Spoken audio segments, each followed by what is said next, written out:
When we eat these kind of dead meat bacteria toxins, within minutes, you get this burst of inflammation within your system such that you basically paralyze your arteries. You get this stiffening of the arteries, their inability to relax normally in half. So it's not like decades down the road eating unhealthy, there'll be some damage. No, we're talking damage right then and there within minutes of it going into our mouth. The vast majority of people suffer dementia due to their tiny blood vessels in their brain clogging up and their nerve cells being shortchanged of oxygenated blood. And guess where that blood vessel dementia comes from? Those little tiny arteries are clogging up from that steady stream of fat, cholesterol, etc. It's really quite clear from the standpoint of cancer and the standpoint of cardiovascular disease that animal protein plays an enormous role. Is chicken better?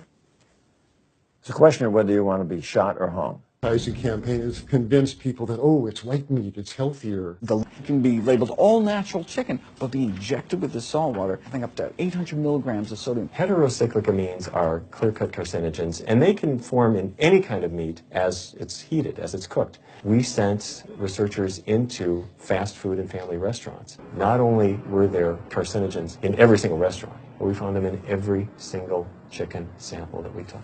If somebody brings their family in and they're buying a bucket of chicken, nobody tells them that there are carcinogens. If you're selling carcinogens to people, you've got to warn them that they're in there. Lifestyles that they've inherited environmentally, they've been exposed to a certain way of eating and living that they've carried on into their adulthood, passed on to their children. That is why they go on to develop the same diseases that their parents and grandparents may have had before them. But it is not inevitable. 88% of pork chops are contaminated with fecal bacteria. 90% of ground beef and 95% of chicken breast sample contain animal waste bacteria.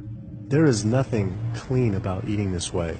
But it just isn't waste. It's also pus-filled infections. You can see there's a bump or some kind of abscess underneath the hide. Most of the time when the hide's pulled off, either that will open up the abscess and the pus will come out, or if it's deep-seated, when the inspectors are doing their work or the company employees, they might stick their knife into an abscess and it explodes all over the place. Do we have to eat meat to get complete protein? Oh my God. Oh my God. You want me to jump off this building, don't you? Well, first of all protein is made by plants. I'll state that again for the record. All protein is initially made by plants. All of it.